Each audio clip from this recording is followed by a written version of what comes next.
Hello friends, कैसे हैं आप सब? बढ़िया। चलिए फ्रेंड्स, अभी हम पढ़ने जा रहे हैं एक जबरदस्त और बहुत ही महत्वपूर्ण थ्योरम है ये।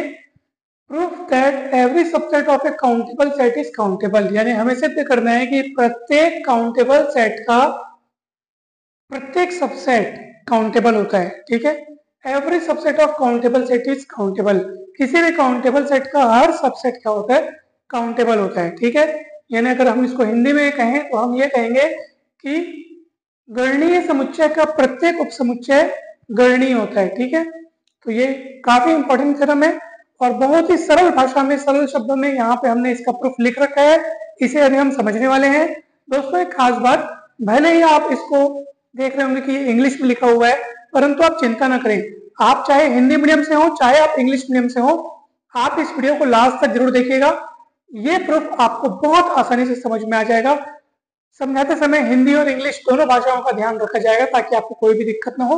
और इसके पहले के वीडियोस आप लोग जरूर देखिएगा जिसमें हमने finite set, infinite set, countable set, uncountable set इत्यादि सभी टॉपिक्स को बहुत ही ज्यादा डिटेल में, बहुत ही बढ़िया तरीके से, अनेक सारे एग्जाम्पल्स के साथ हमने उस टॉपिक को समझा हुआ है। उन सभी टॉपिक्स के वीडियोस के लिंक आपको डिस्क्रिप्शन बॉक्स में मिल जाएंगे। लेक्चर क्रमांक वाइज सारे के सारे वीडियोस आपको मिल जाएंगे, आप लोग जरूर देखिएगा। तो चलिए अभी हम चलते हैं, थ्योरम का स्टेटमेंट देखते हैं, फिर इसका प्रूफ समझते हैं। ठीक है, proof that every subset of A countable set is countable. तो अब इसका प्रूफ देखते हैं हम। मान लीजिए ए कोई काउंटेबल सेट है और बी ए का कोई सबसेट है। ठीक है, अब देखो ए क्या है? काउंटेबल है। तो ए अगर काउंटेबल है, इसका मतलब या तो ए फाइनाइट है या तो ए क्या है? डिन्यूमरेबल। डिन्यूमरेबल अर्थात काउंटेबली इनफाइनाइट। ठीक है, काउंटेबली इनफाइनाइट मतलब कि वो इनफाइनाइट है लेकिन काउंटेबली इनफाइनाइट है, मतलब उसके एलिमेंट्स को हम लोग काउंट कर सकते हैं। सेट ऑफ नेचुरल नंबर्स के साथ उसको वन वन करस्पॉन्डेंस में दिखा सकते हैं, उसी को हम लोग बोलते हैं काउंटेबली इनफाइनाइट। तो पिछले वीडियोस आप लोग जरूर देखिएगा, उसमें ये डेफिनेशन बहुत बढ़िया तरीके से क्लियर किया गया है। तो कोई भी सेट अगर काउंटेबल है ना, तो या तो वो फाइनाइट होगा या तो वो डिन्यूमरेबल होगा। ठीक है, अब चलिए, इसका मतलब है कि हमारे पास दो केसेस बन गए। पहला केस ये, दूसरा केस ये। तो पहला केस अपन लेके चल रहे हैं कि अगर ए फाइनाइट है, तो हमने पिछले थ्योरम में ये भी पढ़ा है कि कोई सेट अगर फाइनाइट है तो उसका कोई भी सबसेट वो भी फाइनाइट होगा। तो अगर ए यहाँ पे फाइनाइट लेके चल रहे हैं तो इसका कोई भी सबसेट वो भी क्या होगा? फाइनाइट होगा, और फाइनाइट होने के नाते क्या होगा? काउंटेबल होगा। ठीक है, तो इस तरह से ये वाली चीज सिद्ध हो गई कि ए अगर फाइनाइट, देखो हमने लिखा है कि we know that every subset of a finite set is finite. In our case A is finite, therefore every subset of A is finite and A is countable. ठीक है, हमें वही सिद्ध करना था कि ए अगर काउंटेबल है तो उसका प्रत्येक सबसेट क्या हो? काउंटेबल होगा। तो ए काउंटेबल है मतलब या तो ए फाइनाइट होगा या तो डिन्यूमरेबल होगा। अब अपन ए फाइनाइट है ये लेके चल रहे हैं, तो अगर ए फाइनाइट है तो इसका हर सबसेट फाइनाइट होगा, और फाइनाइट है मतलब काउंटेबल होगा। तो इस तरीके से ये सिद्ध हो गया। चलिए अब सेकंड केस। सेकंड केस में हम लोग ए को क्या लेके चलेंगे? डिन्यूमरेबल। बोलने का मतलब ये है कि काउंटेबल इनफिनाइट। तो ए को अगर आप डिन्यूमरेबल लेके चल रहे हो, इसका मतलब A is numerically equivalent to set of natural numbers N. यानी ए के एलिमेंट्स को आप नेचुरल नंबर्स के साथ वन वन करस्पॉन्डेंस के रूप में दिखा सकते हैं, यानी कि वन टू वन मैपिंग इन दोनों के बीच आप डिफाइन कर सकते हैं। ठीक है, क्योंकि ए कैसा है? डिन्यूमरेबल है। ठीक, तो इसका अर्थ यह है कि ए के एलिमेंट्स को आप सीक्वेंस फॉर्म में लिख सकते हैं। इसलिए हमने माना है, देखो ए बराबर कैसा माना है? A1, A2, A3 इस तरीके से अपन ने माना है, क्योंकि ए डिन्यूमरेबल है तो उसके एलिमेंट्स को आप सीक्वेंस फॉर्म में लिख सकते हैं। तो इसलिए हमने ए को इस रूप में यहाँ पे लिखा हुआ है। अब चलिए, अब बी क्या है? बी के बारे में, बी कौन है भैया? ए का सबसेट है। अब बी ए का सबसेट है। ठीक है, अब बी कुछ भी हो सकता है वो 5 हो। तो बी अगर नल सेट हुआ तो नल सेट तो सदैव फाइनाइट सेट होता है, और फाइनाइट है इसलिए क्या होगा? काउंटेबल होगा। मेन हमारा रिजल्ट है कि हमको काउंटेबल दिखाना है, हमको वही सिद्ध करना है। इसलिए ए का जो हमने सबसेट लिया है बी, उसको हमको काउंटेबल दिखाना है। ए हमारे पास काउंटेबल के रूप में हमको ज्ञात है, ए काउंटेबल है, हमको पता है। बी को काउंटेबल दिखाना है, तो बी के लिए ऑप्शंस क्या क्या है? तो भैया बी नल सेट भी तो हो सकता है। बी के रूप में अगर नल सेट को देखें तो नल सेट सदैव फाइनाइट होता है, और इसलिए काउंटेबल होगा। परंतु अगर बी नल सेट नहीं है किंतु फाइनाइट है, नल सेट नहीं है मतलब नॉन एम्प्टी सेट है परंतु फाइनाइट है, ए का फाइनाइट सबसेट है, तो भैया और ए यहाँ पे क्या है, ए क्या है, डिन्यूमरेबल है, ठीक है, और बी क्या है, अगर मान लो फाइनाइट सबसेट है ए का, तो फाइनाइट है इसका मतलब तो काउंटेबल होगा ही होगा, तो बी इज काउंटेबल। तो देखो हमने बी को क्या क्या मान लिया, बी को नल सेट मान के देखा, तो नल सेट सदैव फाइनाइट होता है, फाइनाइट है तो काउंटेबल होगा।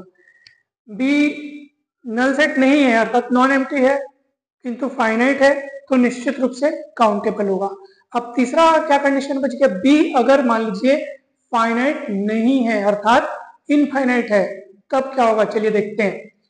तो बी अगर नॉन एम्प्टी है साथ ही साथ बी क्या है, नॉट फाइनाइट मतलब इनफाइनाइट है। अब देखते हैं कि क्या होगा आगे, क्योंकि बी जो है वो ए का सबसेट है, बी क्या है, ए का सबसेट है, और ए के एलिमेंट्स को आप सीक्वेंस के फॉर्म में अरेंज करके लिख रहे हैं, इसका मतलब बी के एलिमेंट्स को भी आप ऐसे लिख सकते हैं। तो उसी को लिखे कि each element of B is an A I for some index I. आखिर कौन है बी, बताओ कौन है बी, कौन है, ए का ही सबसेट है, अर्थात बी में जो एलिमेंट्स होंगे वो ए के ही एलिमेंट्स है, क्योंकि वो ए का ही एक टुकड़ा है, और ए के एलिमेंट्स को आपने इस तरीके से लिखा हुआ है, सीक्वेंस के फॉर्म में अरेंज किया है। एक्चुअली क्या है, पी क्या है, इनफाइनाइट सेट, तो वो भी इनफाइनाइट सेट मतलब इनफाइनाइट नंबर ऑफ एलिमेंट्स को रखता है, और वो एलिमेंट्स वास्तव में कहाँ से हैं, ए से ही हैं, लेकिन एक एलिमेंट A1, A2, A3 इस टाइप के हैं, तो इसलिए बी का एलिमेंट्स का रूप ए आई होगा, क्योंकि आखिर वो यही इन्हीं में से तो रखता है एलिमेंट्स को, है ना भाई, इन्हीं में से रखता है, तो बी के एलिमेंट्स का स्वरूप ए आई के रूप में होगा किसी इंडेक्स आई के लिए। मान लीजिए n1 वो सबसे छोटा पॉजिटिव इंटीजर है जो बी का प्रथम एलिमेंट जिससे बनता है, यानी कि an1 बिलोंग्स टू बी, यानी कि जो सेट बी जो है उसमें जो सबसे पहला एलिमेंट है उसका जो सब स्क्रिप्ट मान लो वो n1 है, तो n1 एक ऐसा छोटा से छोटा पॉजिटिव इंटीजर है जिसके लिए an1 जो है वो बिलोंग करता है किसमें, बी में, यानी बी का सबसे पहला एलिमेंट an1 है। अब देखो बी फाइनाइट तो नहीं है, बी क्या है, फाइनाइट नहीं है, फाइनाइट नहीं है मतलब कि इनफाइनाइट है, इसलिए वो इसके बराबर तो होगा नहीं, क्योंकि इस कलेक्शन में तो केवल एक एलिमेंट दिख रहा है, बी तो इनफाइनाइट है इसलिए ये इसके बराबर नहीं होगा। अब आप इस सेट को कंसिडर कीजिए, ए में से मैं उस an1 को माइनस करके सोच रहा हूँ, ए में से जब an1 को मैं माइनस करके सोचूंगा, भैया देखो ए को अपन ने क्या माना है, ए क्या है, डिन्यूमरेबल मतलब काउंटेबली इनफाइनाइट, काउंटेबली इनफाइनाइट में से एक एलिमेंट कम कर देने से वो अभी भी इनफाइनाइट ही रहेगा ना भाई, काउंटेबली इनफाइनाइट रहेगा वो अभी। तो अब क्या कर रहे हैं हम लोग, अब हम लोग अगला एलिमेंट चुनने की बारी आ गई अब। तो अब अपन मान लेते हैं कि n1 के ठीक बाद n2 एक ऐसा पॉजिटिव इंटीजर है जिसके लिए एलिमेंट हमको बी में मिलता है, ठीक है, let n2 be the smallest positive integer greater than n1, n1 से बड़ा किंतु ऐसा सबसे नजदीकतम, n1 से बड़ा और सबसे नजदीकतम ऐसा संख्या n2 जिसके लिए an2 जो है वो b में बिलोंग करता है, तो b का एक दूसरा एलिमेंट आपको मिल गया, ठीक है, ऐसे b के एलिमेंट्स आप तैयार करते जा रहे हैं।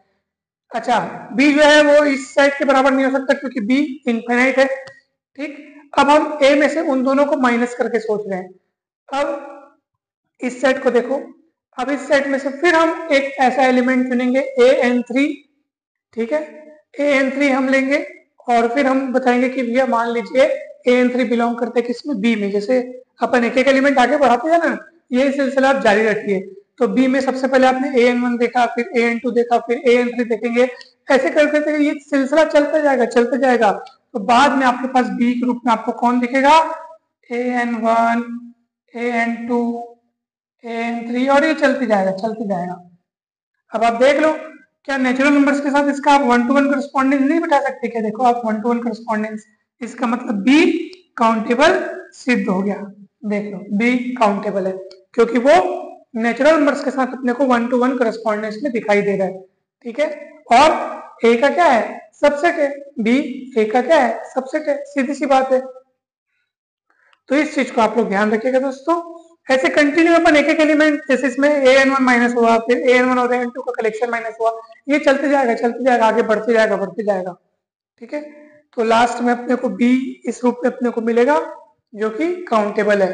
तो इस तरह से ये थ्योरम क्या होता है दोस्तों, सिद्ध होता है। कहीं पर भी कोई भी डाउट होगा तो आप लोग जरूर पूछिएगा, ठीक है। तो दोस्तों आज के इस वीडियो में इतना ही। हम उम्मीद करते हैं कि आपको बहुत बढ़िया तरीके से समझ में आया होगा। अगर वीडियो अच्छा लगा हो तो लाइक करके चैनल को सब्सक्राइब जरूर करें और वीडियो को शेयर करें। आप सभी को बहुत बहुत धन्यवाद।